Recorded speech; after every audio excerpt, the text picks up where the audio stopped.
32장이 되겠습니다. 구약성경 출애굽기 32장 31절과 32절 우리 두 절 함께 봉독하도록 하겠습니다. 출애굽기 32장 31절과 32절 말씀이 되겠습니다.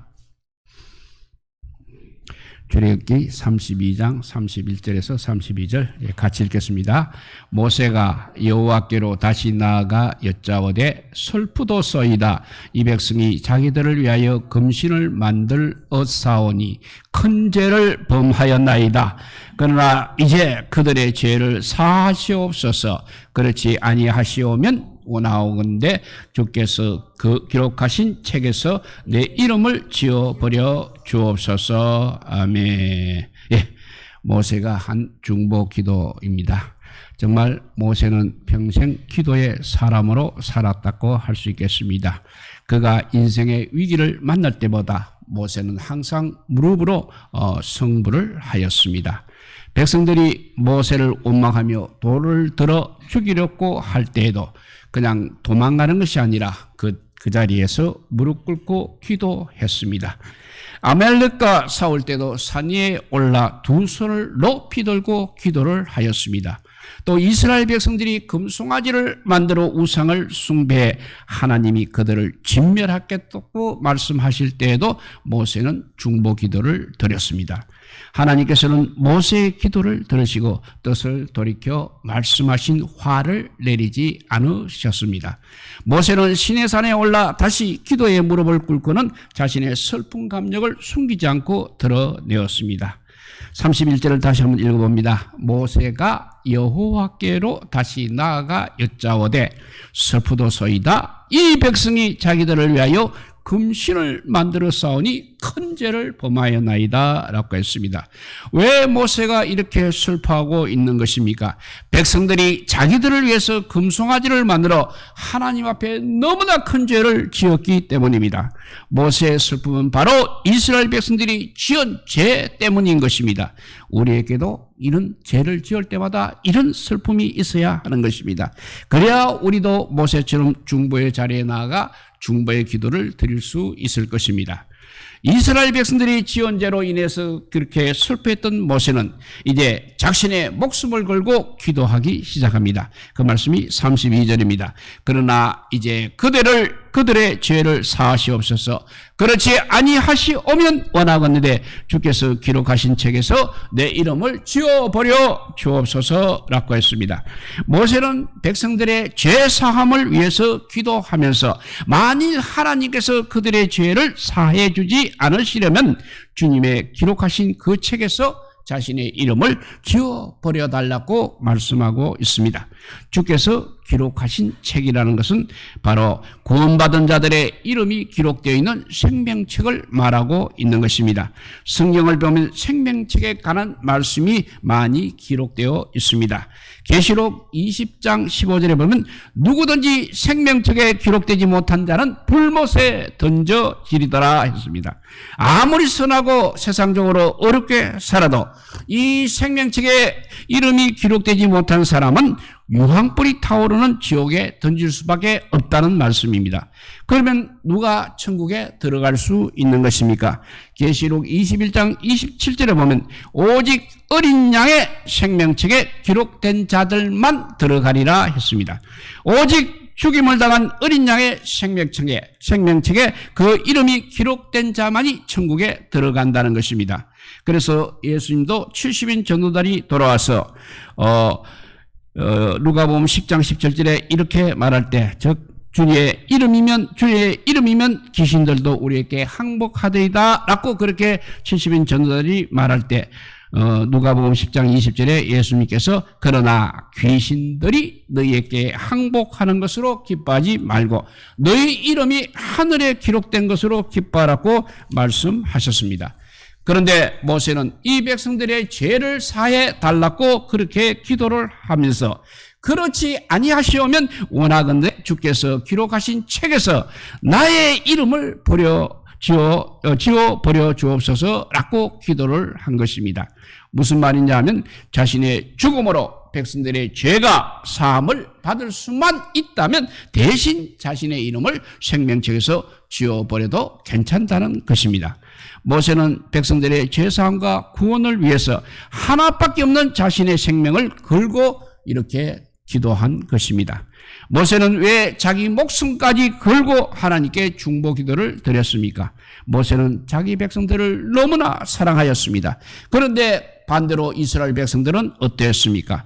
정말 목숨을 걸고 사랑할 만한 그런 백성입니까? 모세는 자기 백성에 대해서 신명기 9장 24절에 이렇게 말하고 있습니다. 내가 너희를 알던 날부터 너희가 항상 여호와를 거역하여 왔느니라 했습니다. 이스라엘 백성들은 하나님으로부터 그야말로 전무후무한 은혜를 받은 민족들입니다. 어떤 민족도 받아들이지 못한 특별한 은혜를 경험한 민족들입니다. 하지만 그들은 항상 여호와를 거역했다고 했습니다. 그들은 끊임없이 불평하고 원망하고 심지어는 지도자인 모세를 돌로 쳐 죽이려고 했던 그런 사람들이었습니다. 하지만 모세는 그래도 그들을 사랑했습니다. 그래서 하나님께서 이 백성을 진멸하고 너를 이제 조상으로 하는 새로운 민족을 일으키겠다 그렇게 말씀하실 때에도 그 제안을 모세는 거부하고 백성들의 죄를 사해달라며 자기 목숨을 걸고 중보의 기도를 드린 것입니다. 사도 바울 역시 이런 동일한 기도를 드렸습니다. 그 말씀이 로마서 9장 3절 말씀입니다. 나의 형제 곧 권력의 친척을 위하여 내 자신이 저주를 받아 그리스도에게서 끊어질지어라도 원하는 바로라라고 했습니다. 저주를 여기서 받는다는 것은 태아의 탯줄이 산모와 끊어지는 것처럼 자신이 그리스도와 분리되는 것을 말하고 있는 것입니다.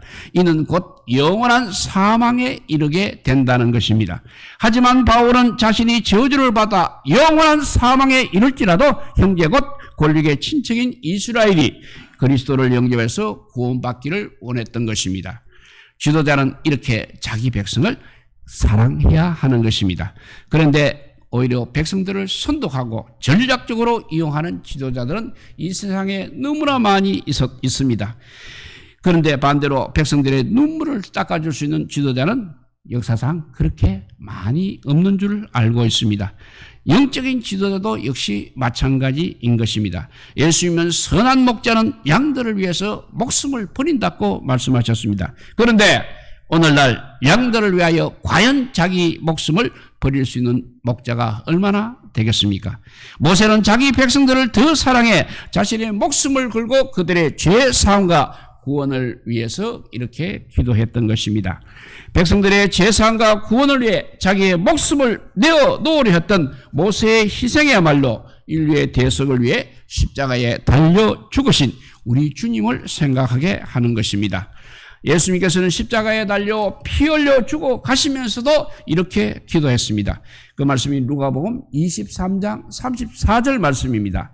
아버지 저들의 죄를 사하여 주옵소서 자기들이 하는 것을 알지 못하고 있나이다 라고 했습니다. 예수님은 십자가에 달려 피 흘려 주고 가시면서도 자신을 십자가에 못 박은 자들을 위해서 중보하며 기도를 하셨습니다. 그리고 우리의 구원을 위해서도 십자가 위에서 화목제물로 죽으셨습니다. 모세는 그야말로 예수 그리스도를 예표하는 자라 할 수 있는 것입니다. 이스라엘 백성들의 죄는 단순히 기도를 통해서가 아니라 죽음을 통해서만 사해질 수 있다는 사실을 우리 주님은 너무나 잘 알고 계시기 때문에 자신의 목숨을 걸고 이 백성들의 죄를 사해달라고 그렇게 기도를 하신 것입니다. 죄의 값은 사망입니다. 죄는 단순히 기도만 한다고 사라지지 않는 것입니다. 죄는 반드시 죽음을 통해서만 해결될 수 있는 것입니다. 죽음이 없이는 그 어떤 죄도 사함을 받을 수 없습니다. 그래서 히브리서 19장 22절은 이렇게 말하고 있습니다. 피 흘림이 없은즉 사함이 없느니라고 했습니다. 구약시대에 사람이 죽으면, 사람이 죄를 지으면 어떻게 했습니까? 가장 먼저는 흠없는 어린 양을 잡습니다. 그래서 그 머리에 안수해서 자신의 죄를 그 어린 양에게 전가시킨 다음 칼로 피를 흘리게 한 후 제물로 태워드리는 것입니다. 구약시대도 이렇게 제사함을 받으려면 제물이 반드시 피를 흘리고 죽어야만 했습니다. 죽음이 없이는 그 어떤 죄도 사함받을 수 없기 때문에 그렇다는 것입니다. 레위기 20장을 보게 되면 반드시 죽어야 하는 죄들을 언급하면서 반드시 죽이라고 말씀한 것이 무려 7번이나 나오고 있습니다. 왜 이런 죄를 지은 자는 반드시 죽어야 한다고 말씀하고 있는 것입니까? 죄의 값은 사망이기 때문인 것입니다. 죄의 값은 사망이기 때문입니다. 죽음 없이는 그 어떤 죄도 사함받을 수 없는 것입니다. 그렇다면 오늘 이 시대에도 죄를 지으면 그러면 반드시 죽여야 하는 것입니까? 그것은 아니라는 것입니다. 예수님께서 우리의 모든 죄를 대신 짊어지시고 십자가에 달려 죽으심으로 우리의 죄값을 완벽하게 지불하셨기 때문에 우리는 죄를 지어도 죽지 않고 그 죄를 자복하고 돌이킴으로써 사함을 얻는 것입니다. 모세는 이렇게 자기의 목숨도 거는 중보기도를 통해서 자기 백성을 살렸습니다. 한 사람 모세의 기도가 자기 백성과 형 아론을 살린 것입니다. 한 사람의 모세의 기도가 하나님의 말씀하신 화를 내리지 않도록 하신 것입니다. 그렇다면 중보기도라는 것이 무엇입니까? 중보기도라는 어떤 사람을 대신해서 하나님께 나아가는 것, 이것이 중보기도입니다. 아브라함처럼 한 손을 하늘을 향해 들고 또 한 손으로 인간의 슬픈 사연을 붙들고 하나님과 인간 사이에 드리는 기도가 중보기도인 것입니다. 한마디로 내가 아닌 다른 사람을 위해서 기도하는 것이 중보기도인 것입니다. 그런데 엄밀하게 말하면 하나님과 우리 사이에 유일한 중보자는 예수 그리스도 한 분밖에 없습니다. 예수님이 한목제물이 되어 죽으심으로 우리가 하나님께로 나아갈 수 있게 되었습니다. 그렇기 때문에 중보기도는 본래 우리 예수님만이 하실 수 있는 것입니다. 그래서 디모데전서 2장 5절에서 하나님과 우리 사이의 유일한 중보자는 예수 그리스도 한 분뿐이라고 말하고 있는 것입니다. 읽어보면 하나님은 한 분이시요 또 하나님과 사람 사이의 중보자도 한 분이시니 곧 사람이신 그리스도 예수라 했습니다. 이렇게 십자가를 통해서 중보사역을 이루신 하나님께서는 지금도 하나님 우편에서 우리를 위해서 중보기도를 드리고 계십니다. 그 말씀이 로마서 8장 34절 말씀입니다. 그는 하나님 우편에 계신 자요 우리를 위하여 간구하시는 자시라 했습니다.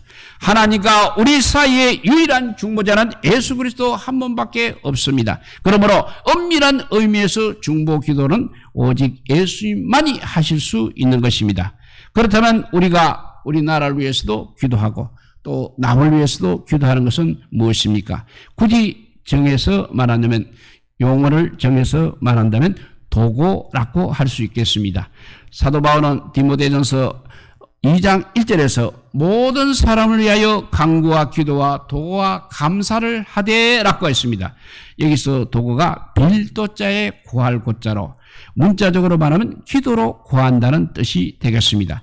많은 학자들이 그래서 중보 기도라고 말을 사용하지 말고 도고 혹은 중보적 기도라고 그렇게 말을 사용하자고 이야기하기도 합니다. 왜냐하면 자칫 유일한 중보자이신 예수 그리스도의 영광을 훼손할 수 있기 때문에 그렇습니다. 그러나 우리는 성도들에게 하나님과 우리 사이의 유일한 중보자가 예수 그리스도이심을 가르쳐 주고 성도들이 우리의 중보자이신 예수 그리스도의 이름으로 기도하도록 한다면 중보기도라는 용어를 사용해도 괜찮을 것이라 생각이 됩니다. 왜냐하면 우리도 왕같은 제사장입니다. 그래서 예수 그리스도 안에서 예수님의 이름으로 중보적 기도를 얼마든지 드릴 수 있기 때문에 그렇습니다.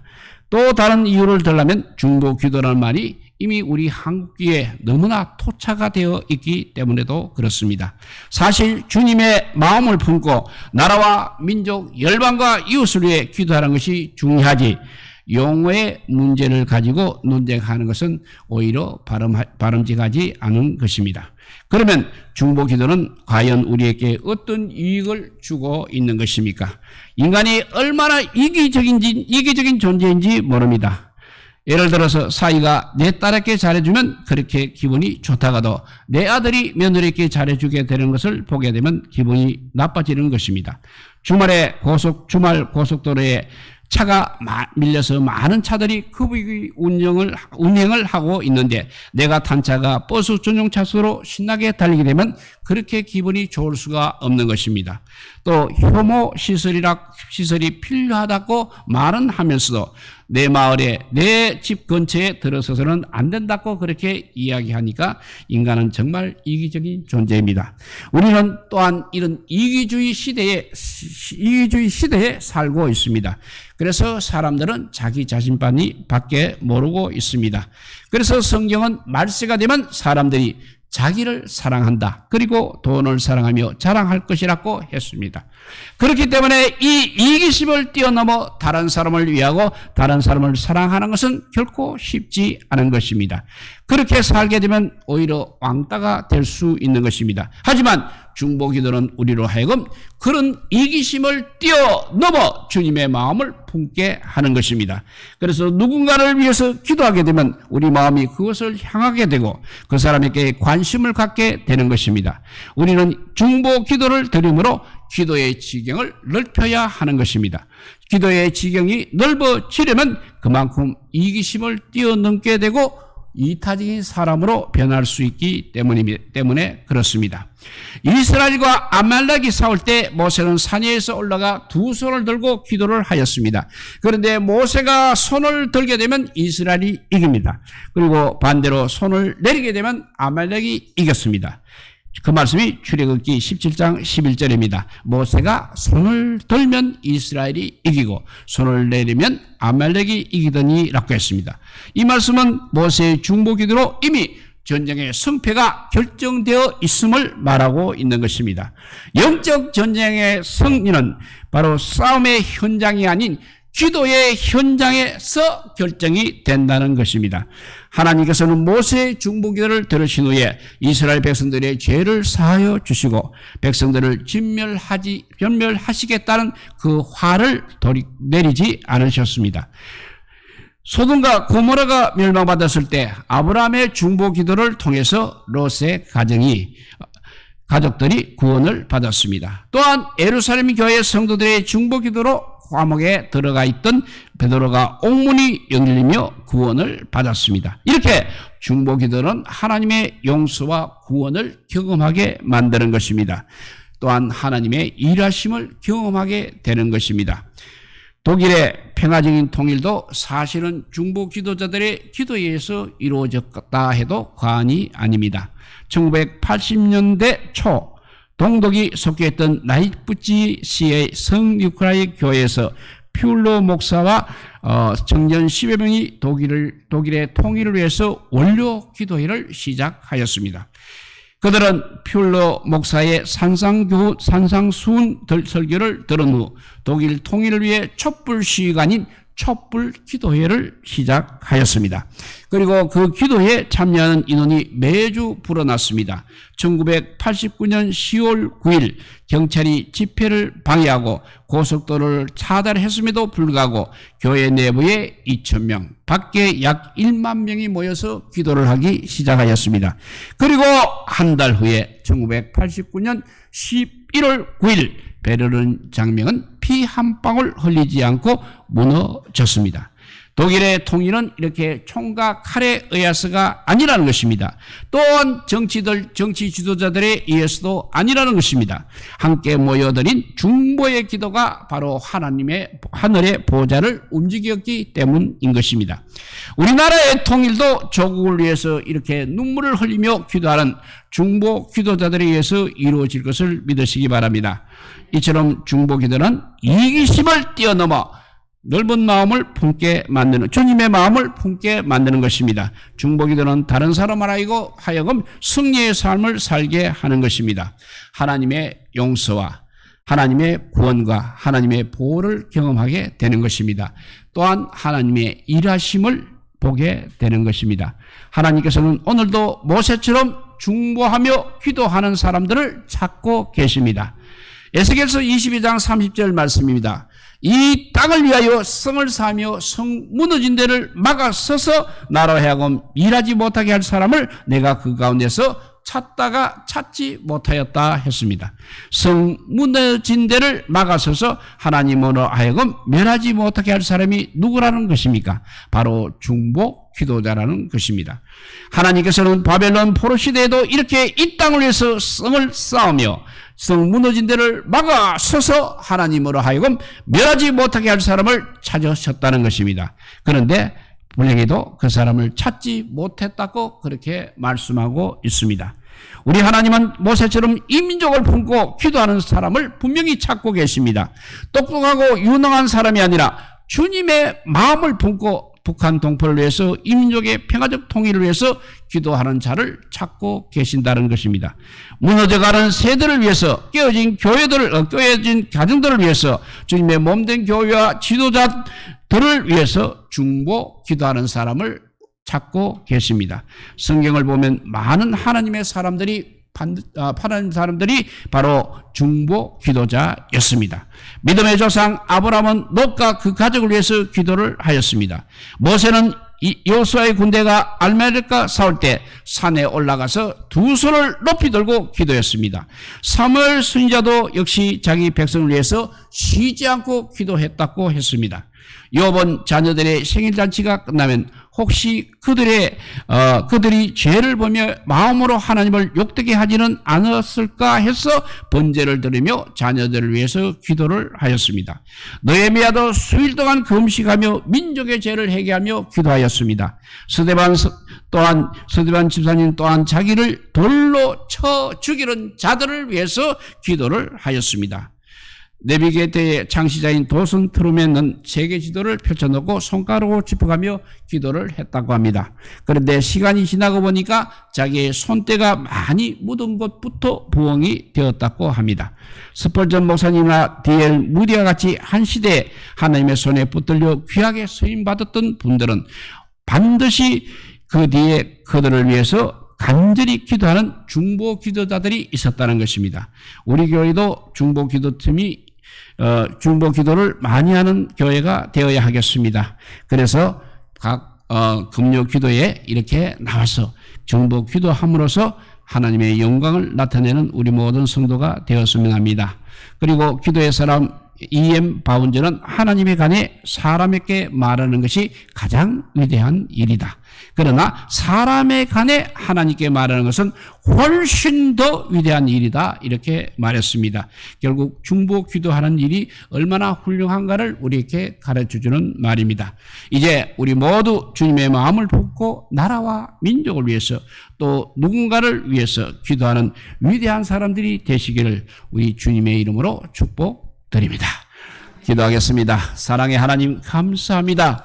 이 금요 기도에 와서 자기 기도 제목을 늘어놓는 것이 아니라 주님께서 가장 기뻐하시는 중보 기도하는 자 되게 하여 주셔서 우리가 중보 기도함으로써 이 나라가 아버지와 발전되며 또 이 나라가 복음화될 뿐만 아니라 이북까지 북한까지 복음화될 수 있는 그런 중보 기도자가 되게 하여 주시옵소서.